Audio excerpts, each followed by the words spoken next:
Jane Eyre, escrito por Charlotte Brontë, capítulo 37.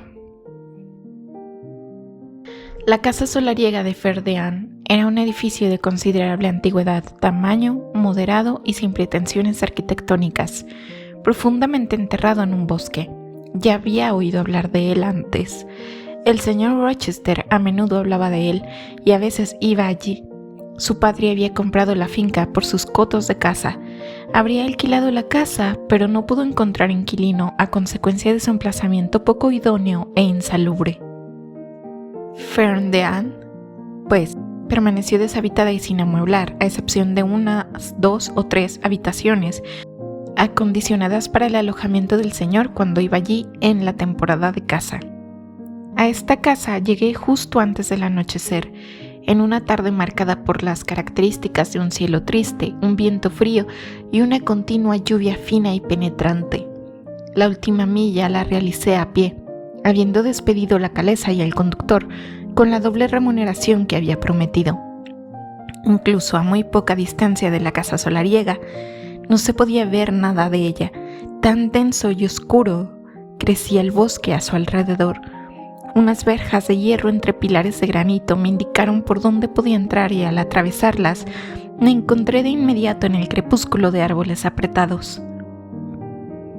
Había un sendero cubierto de hierba que descendía por la nave del bosque, entre troncos canosos y nudosos y bajo arcos de ramas. Lo seguí esperando llegar pronto a la vivienda, pero se extendía y se extendía, serpenteaba lejos y más lejos. No se veía ninguna señal de habitación o terrenos. Pensé que había tomado una dirección equivocada y me había perdido. La oscuridad natural, así como la del crepúsculo silvestre, se cernió sobre mí. Miré a mi alrededor en busca de otro camino. No había ninguno. Todo era tallo entrelazado, tronco columnar, denso follaje estival, ninguna abertura en ninguna parte. Proseguí. Por fin mi camino se abrió. Los árboles ralearon un poco. Al instante divisé una barandilla. Luego la casa apenas distinguible de los árboles. A esta luz tenue, tan húmedos y verdes estaban sus muros en descomposición. Al entrar por un portal cerrado, solo por un pestillo, me encontré en un espacio de terreno cercado, desde el cual el bosque se apartaba en un semicírculo. No había flores ni arriates de jardín, solo un ancho paseo de grava que rodeaba a un trozo de césped, y engastado en el pesado marco del bosque. La casa presentaba 2 aguilones puntiagudos en su fachada. Las ventanas eran de celosía y estrechas. La puerta principal también era estrecha, un solo escalón conducía a ella. El conjunto parecía, como había dicho el posadero de The Rochester Arms, un lugar bastante desolado. Estaba tan silencioso como una iglesia en un día de semana. El repiqueteo de la lluvia sobre las hojas del bosque era el único sonido audible en sus inmediaciones. ¿Puede haber vida aquí?, pregunté. Sí, vida de algún tipo había, pues oí un movimiento. Esa estrecha puerta principal se estaba abriendo y de alguna forma estaba a punto de salir de la granja. Se abrió lentamente. Una figura salió del crepúsculo y se detuvo en el escalón. Un hombre sin sombrero extendió la mano como para sentir si llovía. Por muy oscuro que estuviera, lo había reconocido. Era mi amo, Edward Fairfax Rochester, y ningún otro. Detuve mi paso, casi mi aliento, y me quedé para observarlo, para examinarlo sin ser vista y, invisible para él. Fue un encuentro repentino y uno en el que el éxtasis fue bien contenido por el dolor.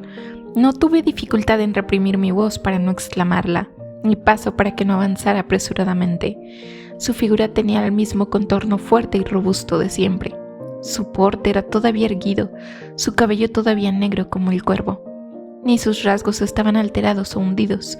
En el espacio de un año ninguna pena podría sofocar su fuerza atlética o marchitar su vigorosa plenitud, pero en su semblante vi un cambio. Parecía desesperado y melancólico. Me recordó a alguna bestia o pájaro salvaje agraviado y encadenado, peligroso de acercarse en su hosca aflicción. El águila enjaulada, cuyos ojos anillados de oro la crueldad ha extinguido, podría tener el aspecto de aquel Sansón sin vista. Y lector, ¿cree que le temí en su ciega ferocidad? Si es así, poco me conoce. Una suave esperanza se mezcló con mi pena de que pronto me atrevería a dejar caer un beso en esa frente de roca y en esos labios tan severamente sellados bajo ella, pero todavía no lo abordaría todavía. Descendió el único escalón y avanzó lenta y a tientas hacia el trozo de césped, donde estaba ahora su zancada audaz. Luego se detuvo, como si no supiera hacia dónde volverse, levantó la mano y abrió los párpados, miró en blanco, y con un esfuerzo tenso al cielo y hacia el anfiteatro de árboles, se veía que todo para él era una oscuridad vacía. Extendió la mano derecha, el brazo izquierdo, el mutilado, lo mantenía oculto en su pecho. Parecía desear, mediante el tacto, hacerse una idea de lo que le rodeaba. No encontró más que el vacío, pues los árboles estaban a unas yardas de donde él se encontraba. Renunció al intento, cruzó los brazos, se quedó quieto y mudo bajo la lluvia, que ahora caía rápidamente sobre su cabeza descubierta. En ese momento John se le acercó desde alguna parte. «¿Quiere tomar mi brazo, señor?», dijo. «Se avecina un fuerte aguacero. ¿No sería mejor que entrara?» «Déjeme en paz», fue la respuesta. John se retiró, sin haberme observado. El señor Rochester intentó ahora caminar en vano, todo era demasiado incierto. Volvió a tientas a la casa y al volver a entrar cerró la puerta. Me acerqué entonces y llamé. La esposa de John me abrió. «Mary», dije, «¿cómo estás?». Se sobresaltó como si hubiera visto un fantasma. La calmé. «A su apresurado, ¿es realmente usted, señorita, que viene a esta hora tardía a este lugar solitario?», respondí tomándole la mano, y luego la seguí a la cocina, donde John estaba ahora sentado junto a un buen fuego. Les expliqué en pocas palabras que había oído todo lo que había sucedido desde que dejé Thornfield y que había venido a ver al señor Rochester. Le pedí a John que bajara a la casa del peaje, donde había despedido la calesa, y trajera mi baúl, que había dejado allí. Y luego, mientras me quitaba el gorro y el chal, le pregunté a Mary si podía alojarme en la casa solariega por la noche, y al descubrir que los arreglos a tal efecto, aunque difíciles, no serían imposibles, le informé que me quedaría. Justo en ese momento sonó la campanilla del salón. Cuando entré, dije, «Dígale a su amo que hay una persona que desea hablar con él, pero no le dé mi nombre». «No creo que la vea», respondió, «rechaza a todo el mundo». Cuando regresó le pregunté qué había dicho. «Debe usted enviar su nombre y su asunto», replicó. Luego procedió a llenar un vaso con agua y al colocarlo en una bandeja junto con las velas. «¿Es eso para lo que llamó?», pregunté. «Sí, siempre pide que le traigan velas al anochecer aunque está ciego». «Deme la bandeja, la llevaré yo». La tomé de su mano. Me señaló la puerta del salón. La bandeja temblaba mientras la sostenía. El agua se derramó del vaso. Mi corazón golpeaba mis costillas fuerte y rápido. Mary me abrió la puerta y la cerró tras de sí. Este salón parecía sombrío. Un puñado descuidado de fuego ardía abajo en la chimenea, y apoyado sobre ella, con la cabeza, contra la alta y anticuada repisa, apareció el inquilino ciego de la habitación. Su viejo perro Pilot yacía a un lado, apartado del camino y enroscado como si temiera ser pisado inadvertidamente. Pilot aguzó las orejas cuando entré, luego se levantó de un salto con un gañido y un quejido y se abalanzó hacia mí. Casi me tiré la bandeja de las manos. La puso sobre la mesa, luego lo acaricié y le dije suavemente, «Échate». El señor Rochester se volvió mecánicamente para ver cuál era la conmoción, pero como no vio nada, se volvió y suspiró. «Dame el agua, Mary», dijo. Me acerqué a él con el vaso, ahora solo medio lleno. Pilot me siguió todavía excitado. «¿Qué pasa?», inquirió. «Abajo, Pilot», dije de nuevo. Detuvo el agua en su camino a los labios y pareció escuchar. Bebió y dejó el vaso. «Eres tú, Mary, ¿verdad?» «Mary está en la cocina», respondí. Extendió la mano con un gesto rápido, pero al no ver dónde estaba yo, no me tocó. «¿Quién es? ¿Quién es?», demandó tratando, al parecer, de ver con aquellos ojos sin vista, intento inútil y angustioso. «Respóndeme, habla de nuevo», ordenó imperiosa y en voz alta. «¿Quiere un poco más de agua, señor? He derramado la mitad de la que le había en el vaso», dije. «¿Quién es? ¿Qué es? ¿Quién habla?» «Pilot me reconoce y John y Mary saben que estoy aquí. He llegado esta misma tarde», respondí. «Gran Dios, qué ilusión se ha apoderado de mí, qué dulce locura me ha embargado». «Ninguna ilusión, ninguna locura. Su mente, señor, es demasiado fuerte para la ilusión, su salud demasiado sana para el frenesí». «¿Y dónde está la que habla? ¿Es solo una voz? Oh, no puedo ver. pero debo sentir, o mi corazón se detendrá y mi cerebro estallará. Quien quiera que seas, sé perceptible al tacto o no puedo vivir. Tanteó. Detuve su mano errante y la aprisioné entre las mías. Sus mismos dedos, exclamó. Sus dedos pequeños y delgados. Si es así, debe haber más de ella. La mano musculosa se libró de mi custodia, mi brazo fue agarrado, mi hombro, mi cuello, mi cintura fue entrelazada y recogida hacia él. ¿Es Jane? ¿Qué es? Esta es su figura, este es su tamaño. Esta su voz, añadí. Está toda aquí, su corazón también. Dios lo bendiga, señor, me alegro de estar tan cerca de usted de nuevo. Jane Eyre, fue todo lo que dijo. Mi querido amo, respondí, soy Jane Eyre, lo he encontrado, he vuelto a usted. ¿De verdad? En carne y hueso, mi Jane viva. Usted me toca, señor, me sujeta y con bastante firmeza. No estoy fría como un cadáver ni vacía como el aire, ¿verdad?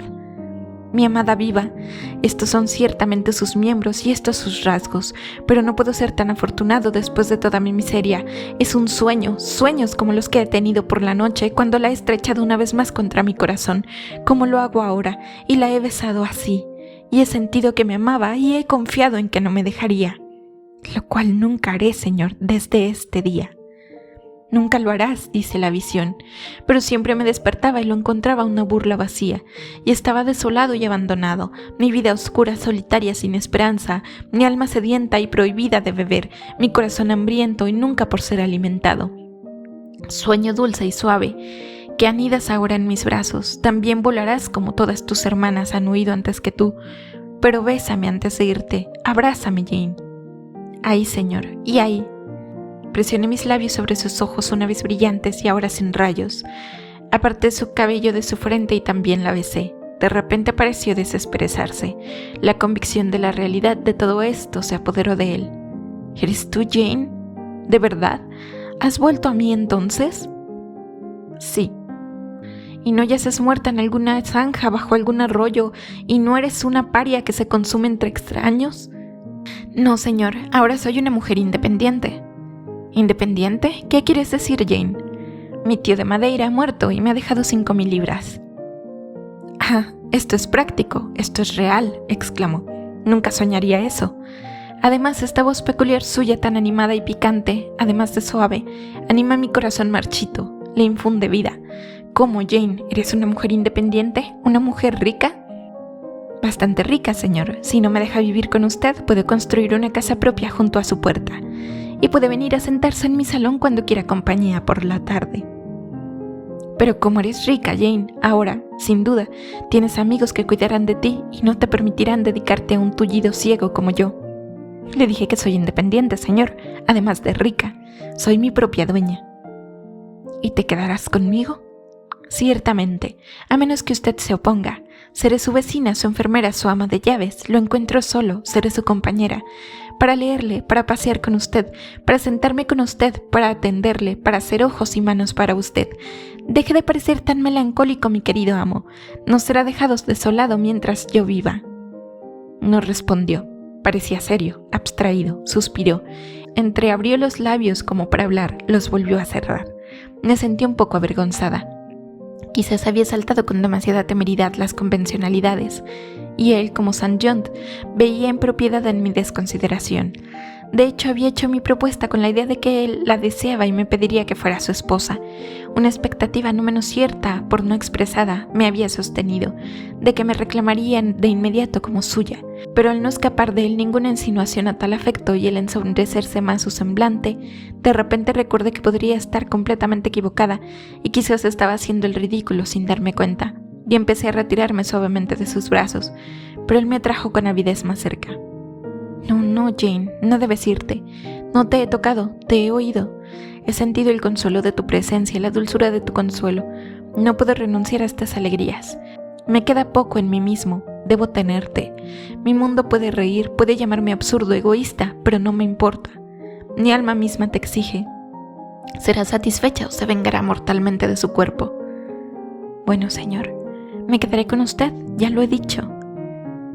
Sí, pero tú entiendes una cosa por quedarte conmigo y yo entiendo otra.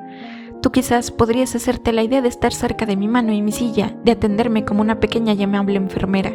pues tienes un corazón afectuoso y un espíritu generoso que te impulsan a hacer sacrificios por aquellos a quienes compadeces. Y eso debería bastarme sin duda. Supongo que ahora no debería albergar más que sentimientos paternales por ti. ¿Lo crees así? Dímelo. Pensaré lo que a usted guste, señor. Me contento con ser solo su enfermera si lo cree mejor. Pero no siempre puedes ser mi enfermera, Janet. Eres joven, debes casarte algún día. No me importa casarme. Debería importarte, Jane. Si yo fuera lo que una vez fui, intentaría hacer que te importara, pero un bloque sin vista. Volvió a caer en la melancolía. Yo, por el contrario, me volví más alegre y cobré de nuevo valor. Estas últimas palabras me dieron una idea de dónde residía la dificultad, y como no era una dificultad para mí, me sentí completamente aliviado de mi anterior embarazo. Reanudé una vena de conversación más animada. Es hora de que alguien se encargue de rehumanizarlo a usted, dije, apartando sus espesos y largos mechones sin cortar, porque veo que está metamorfoseando en un león o algo por el estilo. Tiene un Fauxair de Nabucodonosor en los campos a su alrededor, eso es seguro. Su pelo me recuerda a las plumas de las águilas, sus uñas han crecido como las garras de los pájaros, o no, todavía no lo he notado. En este brazo no tengo ni mano ni uñas, dijo, secando el miembro mutilado de su pecho y mostrándomelo.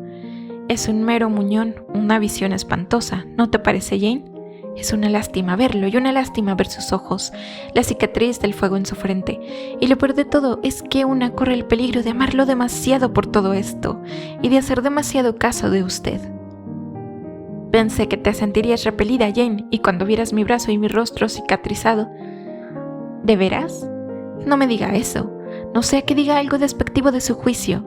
Ahora déjeme un instante para avivar el fuego y barrer el hogar. ¿Sabe usted cuándo hay un buen fuego? Sí, con el ojo derecho veo un resplandor, una bruma rojiza. Y ve las velas. Muy débilmente, cada una es una nube luminosa. ¿Puede verme a mí? No, mi hada, pero estoy demasiado agradecido de oírte y sentirte. ¿Cuándo cena? Nunca ceno. Pero tendrá algo esta noche. Tengo hambre y usted también, me atrevo a decir, solo que lo olvida. Llamando a Mary, pronto puse la habitación en un orden más alegre. Le preparé a sí mismo una comida confortable. Mi ánimo estaba excitado y con placer y facilidad le hablé durante la cena y durante mucho tiempo después. No había ninguna restricción acosadora, ninguna represión de la alegría y la vivacidad con él. Pues con él estaba perfectamente a gusto, porque sabía que le convenía. Todo lo que decía o hacía parecía consolarlo o reanimarlo. Conciencia deliciosa. Dio vida y luz a toda mi naturaleza. En su presencia vivía plenamente y él vivía en la mía. Ciego como estaba, las sonrisas jugaban en su rostro, la alegría amanecía en su frente, sus rasgos se suavizaron y se calentaron. Después de la cena comenzó a hacerme muchas preguntas. ¿Dónde había estado? ¿Qué había estado haciendo? ¿Cómo lo había encontrado? Pero le di solo respuestas muy parciales. Era demasiado tarde para entrar en detalles esa noche. Además, no deseaba tocar ninguna cuerda de profunda emoción, ni abrir ningún nuevo pozo de sentimiento en su corazón. Mi único objetivo presente era animarlo. Animado, como he dicho, estaba, y sin embargo solo a ratos. Si un momento de silencio rompía la conversación, se volvía inquieto, me tocaba y luego decía: Jane, eres un ser completamente humano, Jane. ¿Estás segura de eso? A conciencia lo creo, señor Rochester. Sin embargo, como en esta noche oscura y lúgubre pudiste aparecer tan de repente en mi solitario hogar.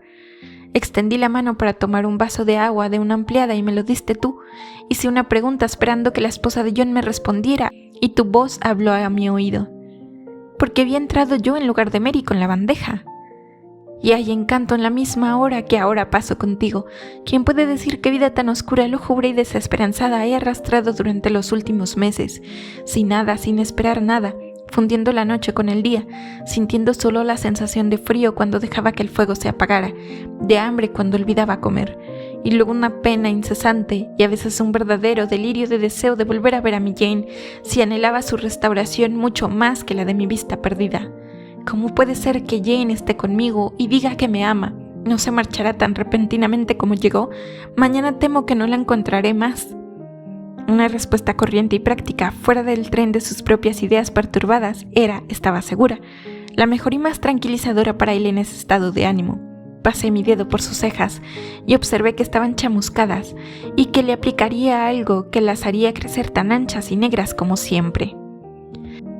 ¿De qué sirve hacerse bien de ninguna manera, espíritu benéfico, cuando en algún momento fatal volverás a abandonarme, pasando como una sombra a dónde y cómo para mis desconocidos y para mí, permaneciendo después indescubrible? ¿Tiene un peine de bolsillo, señor? ¿Para qué, Jane? Solo para peinar esta hirsuta melena negra. Me resulta usted bastante alarmante cuando lo examino de cerca. Habla de que soy un hada, pero estoy segura de que usted se parece más a un duende. ¿Soy espantoso, Jane? Mucho, señor, pero siempre lo fue, ya sabe. La maldad no se le ha quitado, donde quiera que haya residido. Sin embargo, he estado con gente buena, mucho mejor que usted, 100 veces mejor gente, poseedora de ideas y puntos de vista que nunca ha albergado en su vida, bastante más refinada y exaltada. ¿Con quién diablos has estado? Si se retuerce de esa manera, haré que le arranque el pelo de la cabeza. Y entonces creo que dejará de albergar dudas sobre mi sustancialidad. ¿Con quién ha estado, Jane? No me lo sacará esta noche, señor. Debe de esperar hasta mañana. Dejar mi relato a medio contar será, ya sabe, una especie de seguridad de que apareceré en su mesa de desayuno para terminarlo. Por cierto, debo tener cuidado de no aparecer en su hogar, solo con un vaso de agua entonces. Debo traer al menos un huevo, por no hablar de jamón frito. Niña burlona, nacida de hadas y criada por humanos, me hace sentir como no he sentido en estos 12 meses. Si Saúl te hubiera tenido por su David, el espíritu maligno habría sido exorcizado sin la ayuda de la arpa. Ahí está, señor. Está usted arreglado y hecho decente. Ahora lo dejaré. He estado viajando estos últimos 3 días y creo que estoy cansada. Buenas noches. Solo una palabra, Jane. ¿Había solo damas en la casa donde has estado? Me reí e hice mi escapada, todavía riendo mientras subía las escaleras. Buena idea, pensé con regocijo. Digo que tengo los medios para sacarlo de su melancolía por un tiempo. Muy temprano a la mañana siguiente lo oí levantado y en movimiento, vagando de una habitación a otra. Tan pronto como bajó Mary y oí la pregunta: ¿está aquí la señorita Eyre? Luego, ¿en qué habitación la pusiste? ¿Estaba seca? ¿Está levantada? Ve y pregúntale si necesita algo y cuándo bajará. Bajé tan pronto como pensé que había perspectiva de desayuno. Al entrar en la habitación muy suavemente, tuve una vista de él. Antes de que descubriera mi presencia, era triste, en verdad, presenciar la subyugación de ese espíritu vigoroso a una enfermedad corporal. Estaba sentado en su silla, quieto, pero no en reposo, expectante, evidentemente. Las líneas de la ahora habitual tristeza marcaban sus fuertes rasgos. Su semblante recordaba una lámpara apagada, esperando ser reencendida, y ¡ay! No era el mismo quien podía ahora encender el lustre de la expresión animada. Dependía de otro para esa tarea. Había tenido la intención de ser alegre y despreocupada, pero la impotencia del hombre fuerte me tocó el corazón hasta lo más profundo. Aún así lo abordé con toda la vivacidad que pude. «Es una mañana brillante y soleada, señor», dije. «La lluvia ha pasado y se ha ido, y hay un tierno brillo tras ella. Pronto dará un paseo». Había despertado el resplandor, sus rasgos radiaron. «Oh, ¿de verdad estás ahí, mi alondra? Ven aquí. ¿No te has ido? ¿No te has desvanecido?» Oí a una de tu especie hace una hora, cantando alto sobre el bosque, pero su canto no tenía música para mí, como tampoco el sol naciente tenía rayos. Toda la melodía de la tierra se concentra en la lengua de mi Jane para mi oído. Me alegro de que no sea naturalmente silenciosa. Todo el sol que puedo sentir está en su presencia. Las lágrimas asomaron a mis ojos al oír esta confesión de su dependencia, como si un águila real encadenada a una percha se viera forzada a suplicar a un gorrión que se convirtiera en su proveedor. Pero no sería lacrimosa. Me sequé las gotas saladas y me ocupé en preparar el desayuno. La mayor parte de la mañana la pasamos al aire libre. Lo saqué del bosque húmedo y salvaje a unos campos alegres. Le describí cuán brillantemente verdes estaban, cómo las flores y los setos parecían refrescados, cuán chispeante azul estaba el cielo. Le busqué un asiento en un lugar oculto y encantador, un tronco seco de un árbol, y no me negué a dejar que, una vez sentado, me colocara sobre su rodilla, porque iba a hacerlo cuando ambos éramos más felices cerca de que separados. Pilot yacía a nuestro lado, todo estaba en calma. Estalló de repente mientras me estrechaba en sus brazos. Cruel, cruel desertora. Oh, Jane, ¿qué sentí cuando descubrí que habías oído de Thornfield? Y cuando no pude encontrarte en ninguna parte y después de examinar tu apartamento comprobé que no te habías llevado dinero ni nada que pudiera servir como equivalente. Un collar de perlas que te había dado yacía intacto en su pequeño estuche. Tus baúles estaban encordados y cerrados con llave como habían sido preparados para el viaje de novios. ¿Qué podía hacer mi amada?, pregunté, dejada desamparada y sin un céntimo. ¿Y qué hizo? Déjame oír ahora. Así, instada, comencé la narración de mi experiencia del último año. Suavicé considerablemente lo relativo a los 3 días de vagabundeo y hambre, porque habérselo contado todo habría sido infligirle dolor innecesario. Lo poco que dije laceró su fiel corazón, más profundamente de lo que deseaba. No debería haberlo dejado así, dijo, sin ningún medio para abrirme camino. Debería haberle dicho mi intención, debería haber confiado en él. Nunca me habría forzado a ser su amante, por muy violento que hubiera parecido en su desesperación. Él, en verdad, me amaba demasiado y con demasiada ternura para constituirse en mi tirano. Me habría dado la mitad de su fortuna sin exigir siquiera un beso, a cambio, antes de dejar que me arrojara sin amigos al vasto mundo. Yo había soportado, estaba seguro, más de lo que le había confesado. Bueno, cualesquiera que hubieran sido mis sufrimientos, fueron muy cortos, respondí, y luego procedí a contarle cómo había sido recibida en Moor House, cómo había obtenido el puesto de maestra de escuela, etc. El acceso a la fortuna, el descubrimiento de mis parientes, siguieron en su debido orden. Por supuesto, el nombre de St. John Rivers apareció con frecuencia en el progreso de mi relato. Cuando terminé, ese nombre fue inmediatamente retomado. ¿Este St. John entonces es tu primo? Sí. ¿Has hablado de él a menudo? ¿Te cae bien? Era un muy buen hombre, señor. No pude evitar que me cayera bien. ¿Un buen hombre significa eso? ¿Un hombre respetable y de buena conducta de 50 años? ¿O qué significa? St. John solo tenía 29 años, señor. Junior encore, como dicen los franceses.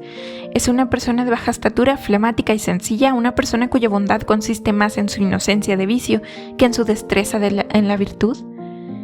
Es incansablemente activo, grandes y exaltadas hazañas son para lo que vive.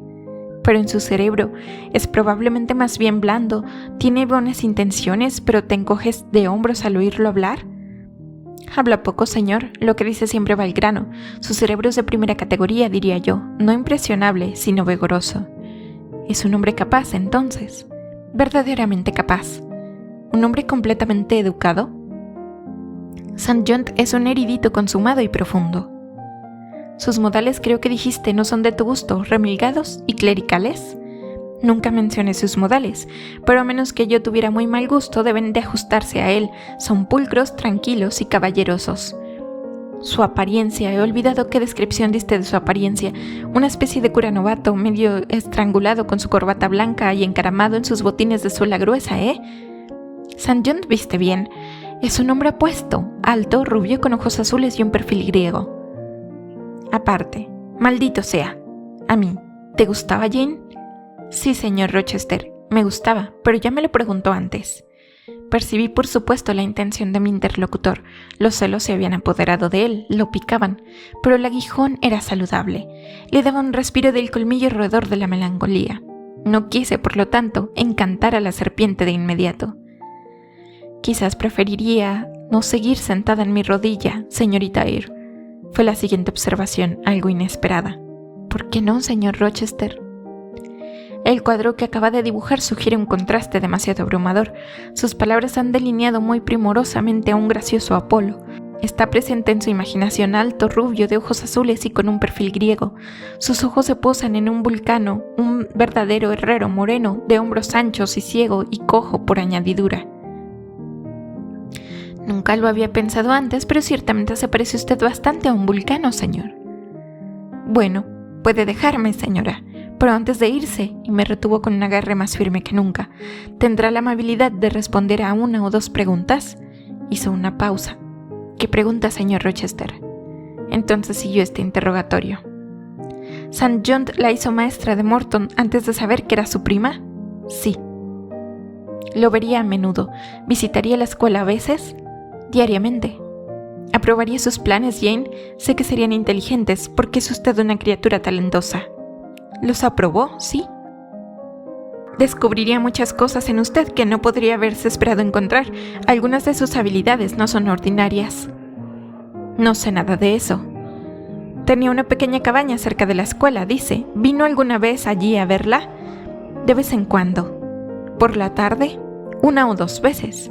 Una pausa. ¿Cuánto tiempo residió con él y sus hermanas después de que se descubriera el parentesco? 5 meses. ¿Pasaba Rivers mucho tiempo con las damas de su familia? Sí. El salón trasero era tanto su estudio como el nuestro. Se sentaba cerca de la ventana y nosotras junto a la mesa.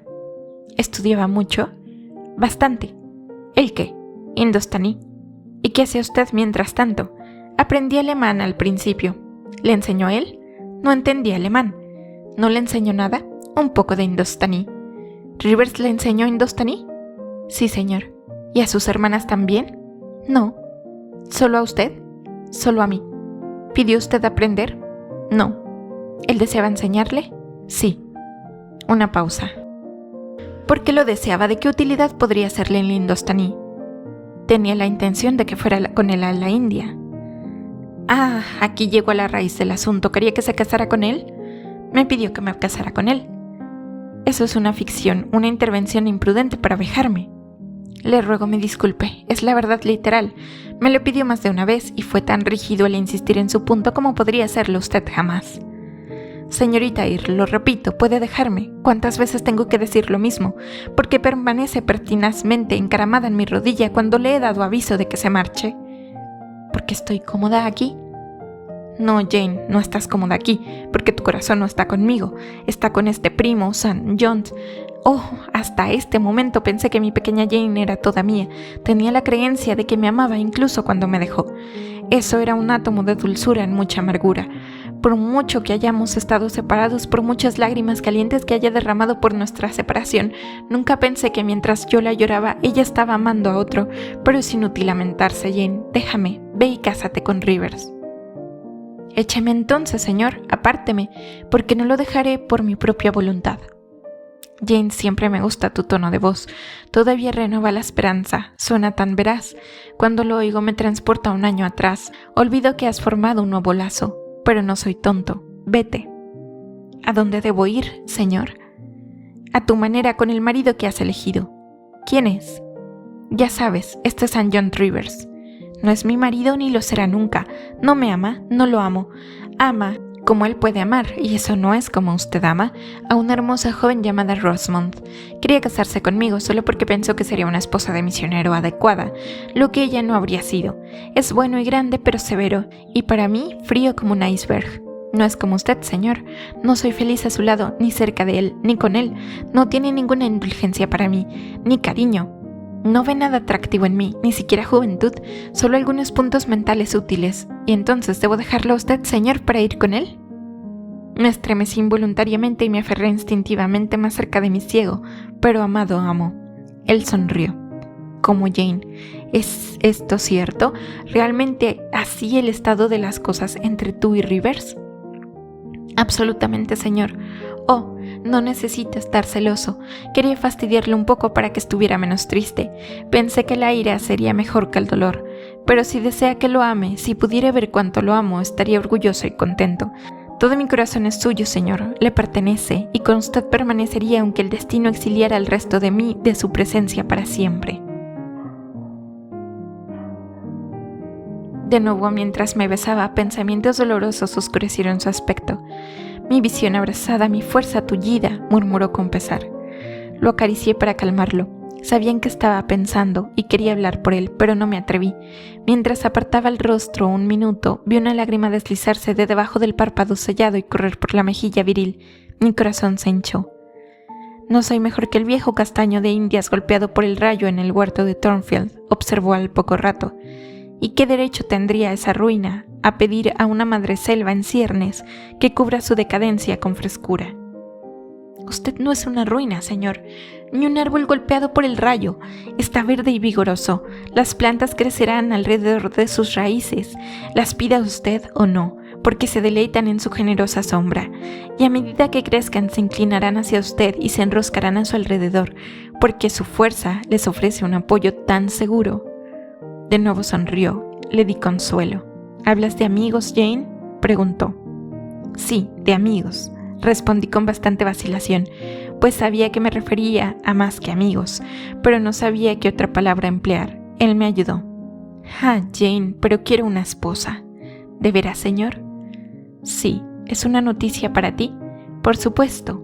No dijo nada al respecto antes. ¿Es una noticia inoportuna? Eso depende de las circunstancias, señor, de su elección. La cual harás por mí, Jane. Me atendré a tu decisión. Elija entonces, señor, a quien más lo ame. Al menos elegiré a quien más amo, Jane. ¿Quieres casarte conmigo? Sí, señor. ¿Un pobre hombre ciego a quien tendrás que llevar de la mano? Sí, señor. ¿Un hombre tullido 20 años mayor que tú a quien tendrás que atender? Sí, señor. ¿De verdad, Jane? Con la mayor verdad, señor. Oh, mi amor, que Dios te bendiga y te recompense. Señor Rochester, si alguna vez hice una buena acción en mi vida, si alguna vez tuve un buen pensamiento, si alguna vez recé una oración sincera e intachable, si alguna vez deseé un deseo justo, ahora soy recompensada. Ser su esposa es para mí ser tan feliz como puedo ser en la tierra. ¿Por qué te deleitas en el sacrificio? ¿Sacrificio? ¿Qué sacrificio? Hambre por comida, expectación por contento, tener el privilegio de rodear con mis brazos lo que valoro, de presionar mis labios sobre lo que amo, de reposar en lo que confío. ¿Eso es hacer un sacrificio? Si es así, entonces ciertamente me deleito en el sacrificio. Y soportar mis enfermedades, Jane, pasar por alto mis deficiencias. Que no son ninguna para mí, señor. Lo amo más ahora cuando realmente puedo serle útil que en su estado de orgullosa independencia, cuando diseñaba todo papel que no fuera el de dador y protector. Hasta ahora he odiado que me ayuden, que me guíen. De ahora en adelante siento que ya no lo odiaré. No me gustaba poner mi mano en la de un mercenario, pero es agradable sentirla rodeada por los pequeños dedos de Jane. Preferiría la soledad absoluta a la constante tensión de los criados, pero el suave ministerio de Jane será una alegría perpetua. Jane me conviene. ¿Le convengo yo a ella? Hasta la fibra más fina de mi naturaleza, señor. Siendo así el caso, no tenemos nada en el mundo que esperar. Debemos casarnos al instante. Miró y habló con avidez. Su vieja impetuosidad estaba resurgiendo. Debemos convertirnos en una sola carne sin demora, Jane. Solo hay que obtener la licencia y luego nos casamos. Señor Rochester, acabo de descubrir que el sol ha declinado mucho de su meridiano y Pilot se ha ido a casa a cenar. Déjeme mirar su reloj. Átatelo a tu cinturón, Jane, y guárdalo de ahora en adelante. No tengo uso para él. Son casi las 4 de la tarde, señor. ¿No siente hambre? Al tercer día a partir de este, debe de ser el día de nuestra boda, Jane. No te preocupes por ropas finas y joyas ahora. Todo eso vale un comino. El sol ha secado todas las gotas de lluvia, señor. La brisa está en calma. Hace bastante calor. ¿Sabes, Jane, que tengo tu pequeño collar de perlas en este momento atado alrededor de mi cuello, de bronce, bajo mi corbata? Lo he llevado desde el día en que perdí mi único tesoro, como un recuerdo de ella. Iremos a casa a través del bosque. Este será el camino más sombreado. Persiguió sus propios pensamientos sin hacerme caso. Jane, ¿me crees? Me atrevo a decir un perro peligroso, pero mi corazón se hincha de gratitud hacia el benéfico Dios de esta tierra en este momento. Él no ve como el hombre, sino mucho más claramente. No juzga como juzga el hombre, sino mucho más sabiamente. Hice mal, habría manchado mi flor inocente, respirado culpa sobre su pureza. El Omnipotente me la arrebató. Yo en mi rebelión obstinada casi maldije la dispensación. En lugar de doblegarme al decreto lo desafié. La justicia divina siguió su curso, los desastres se abatieron sobre mí. Me vi forzado a pasar por el valle de la sombra de la muerte. Sus castigos son poderosos, y uno me golpeó que me ha humillado para siempre. Sabes que estaba orgulloso de mi fuerza, pero ¿qué es ahora cuando debo entregarla a una guía ajena? Como un niño entrega su debilidad. Últimamente, Jane, solo últimamente, empecé a ver y a reconocer la mano de Dios en mi perdición. Empecé a experimentar remordimiento, arrepentimiento, el deseo de reconciliación con mi Hacedor. Empecé a rezar a veces, oraciones muy breves eran, pero muy sinceras. Hace unos días, no puedo contarlos, 4, fue lunes por la noche. Un singular estado de ánimo se apoderó de mí, uno en el que la pena reemplazó al frenesí, el dolor a la osquedad. Hacía tiempo que tenía la impresión de que como no podía encontrarte en ninguna parte debías estar muerta. tarde esa noche, quizás sería entre las 11 y las 12, antes de retirarme a mi lúgubre descanso, supliqué a Dios que, si le parecía bien, pronto fuera yo apartado de esta vida y admitido en ese mundo venidero, donde todavía había esperanza de reunirme con Jane. Estaba en mi propia habitación y sentado junto a la ventana que estaba abierta. Me calmaba sentir el aire balsámico de la noche, aunque no podía ver estrellas y solo una vaga y luminosa neblina. Sabía de la presencia de la luna. Te anhelaba, Janet. Oh, te anhelaba tanto con el alma como con la carne. Le pedía a Dios a la vez con angustia y humildad si no había estado ya bastante tiempo desolado, afligido y atormentado, si no podría pronto probar de nuevo la dicha y la paz, que merecía todo lo que soportaba. Lo reconocí, que apenas podía soportar más de lo que supliqué, y el alfa y el omega de los deseos de mi corazón brotaron involuntariamente de mis labios en las palabras Jane, Jane, Jane. ¿Dijo esas palabras en voz alta? Sí, Jane. Y algún oyente me hubiera oído, me habría creído loco. Las pronuncié con una energía tan frenética. ¿Y fue el lunes por la noche pasado cerca de medianoche? Sí. Pero ahora, la hora no tiene importancia. Lo que siguió es el punto extraño. Me creerás supersticioso. Algo de superstición tengo en mi sangre y siempre la tuve. Sin embargo, esto es verdad. Verdades al menos que oí lo que ahora relato. Al exclamar yo, Jane, Jane, Jane, una voz, no puedo decir de dónde vino la voz, pero sé de quién era, respondió, ya voy, espérame. Y un momento después fueron susurrando en el viento las palabras, ¿dónde estás? Te diré, si puedo, la idea, la imagen que estas palabras abrieron en mi mente. Sin embargo, es difícil expresar lo que quiero expresar. Ferndean está enterrado, como ves, en un denso bosque, donde el sonido cae sordo y muere sin reverberar. ¿Dónde estás? Parecía dicho entre montañas, pues ahí oí un eco enviado por una colina a repetir las palabras, más fresco y lozano en ese momento del vendaval. Pareció visitar mi frente. Podría haber creído que en alguna escena salvaje y solitaria Jane y yo nos encontrábamos. En espíritu, creo que debimos encontrarnos. Tú sin duda estabas a esa hora en un sueño inconsciente, Jane. Quizás tu alma vagó desde una celda para consolar la mía, pues aquellos eran tus acentos, tan cierto como que vivo, eran tuyos. Lector. Fue el lunes por la noche, cerca de medianoche, cuando yo también recibí la misteriosa llamada. Esas fueron las mismas palabras con las que le respondí. Escuché la narración del señor Rochester, pero no hice ninguna revelación a cambio.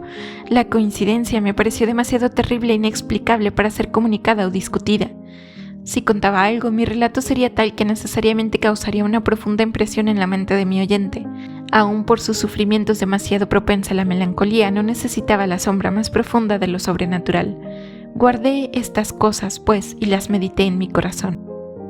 No puedes extrañarte ahora, continuó mi amo, de que cuando apareciste ante mí tan inesperadamente anoche tuviera dificultades para creerte otra cosa que una mera voz y visión, algo que se desvanecería en silencio y aniquilación, como el susurro de medianoche y el eco de la montaña se habían desvanecido antes. Ahora, gracias a Dios, sé que es de otra manera. Sí, gracias a Dios. Me apartó de su rodilla, se levantó y levantando reverentemente su sombrero de la frente y doblando sus ojos sin vista hacia la tierra, permaneció en muda devoción. Solo las últimas palabras de la adoración fueron audibles. Agradezco a mi Hacedor que en medio del juicio haya recordado la misericordia. Suplico humildemente a mi Redentor que me dé fuerzas para llevar de ahora en adelante una vida más pura de la que he llevado hasta ahora. Luego extendió la mano para ser guiado. Tomé esa querida mano, la sostuve un momento contra mis labios. Luego la pasé alrededor de mi hombro. Siendo de estatura mucho más baja que él, le serví tanto de apoyo como de guía. Entramos en el bosque y nos dirigimos a casa.